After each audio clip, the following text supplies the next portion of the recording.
Good morning दोस्तों। आज मैं बात कर रहा हूँ राज्य में डिजिटल तरीके से होने वाली एग्ज़ामों के क्वेश्चन लीक और धांधली के विषय में। आप सब जानते हैं कि राज्य में 4500 सीएचओ के पद पर बहाली का सरकार के द्वारा विज्ञापन आया था और ऑनलाइन एग्ज़ाम लेना था। फॉर्म भराए गए, लगभग 17,000 से अधिक छात्र छात्राओं ने फॉर्म भरे और उन सबको एक उम्मीद थी कि बहुत जल्द उन लोगों को राज्य सरकार का जो स्वास्थ्य व्यवस्था है, खास करके हेल्थ एंड वेलनेस सेंटर, ग्रामीण इलाके के स्वास्थ्य सुविधाओं को मजबूत करने के लिए उसी दृष्टिकोण से कम्युनिटी हेल्थ ऑफिसर के बहाली की नींव रखी गई है और उसी को मद्देनजर रखते हुए राज्य में कम्युनिटी हेल्थ ऑफिसर की बहाली की योजना थी।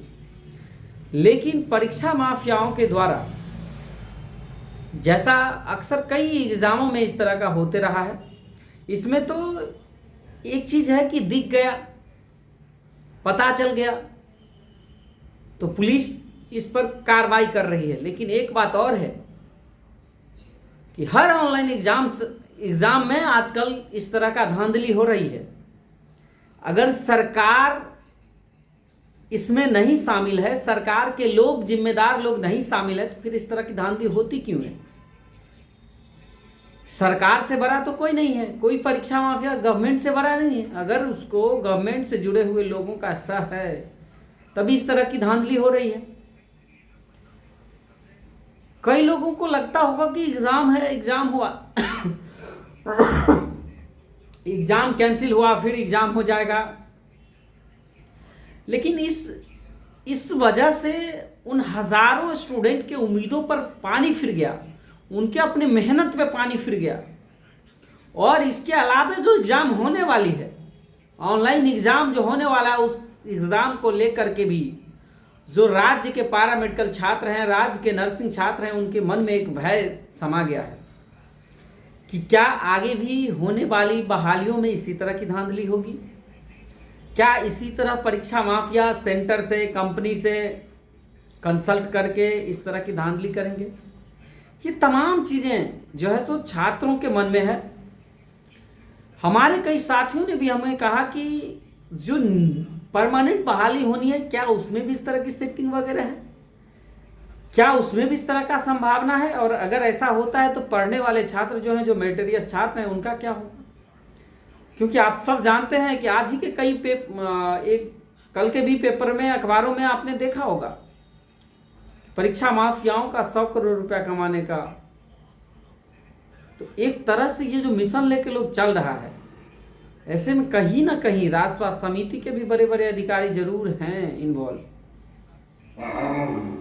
लोकल कंपनियों को एग्जाम के लिए टेंडर दिया जाता है, उसके बावजूद उसमें धांधली होती है। सबसे बड़ा सवाल यह है कि ठीक है, कंपनी कोई भी हो, लेकिन इतनी बड़ी धांधली तो बड़े लोगों के बिना सह के नहीं हो सकती है।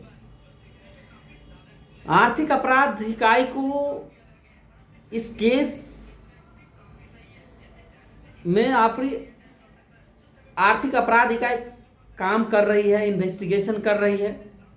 उम्मीद है कि जो लोग दोषी होंगे वो नहीं बचने चाहिए और इस तरह की धांधली पर रोक लगे। सरकार को इसके लिए कठोर से कठोर कदम उठाने चाहिए। ऐसे में बहालियां आना, बहालियां रद्द हो जाना, फिर कुछ दिन बाद बहालियां आना, ये एक तरह से समय की बर्बादी है और छात्रों के जो मन है, उसकी जो उम्मीदों है, उस पर पानी फिरने के बराबर है।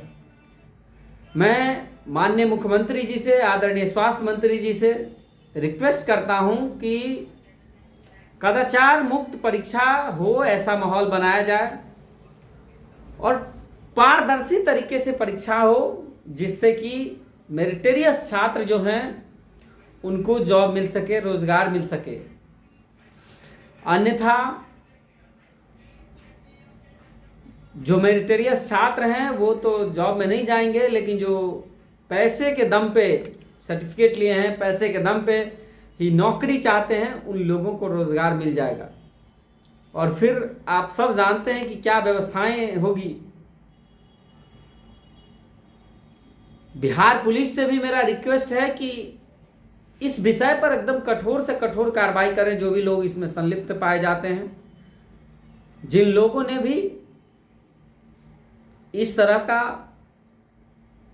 काम किया है उन लोगों पर कार्रवाई होनी ही चाहिए, जिससे कि आने वाले समय में लोग ऐसा नहीं करें। साथ ही साथ जिन जिन सेंटर्स पे ये सब चीजें हुई है उन सेंटर्स को ब्लैक लिस्टेड किया जाए।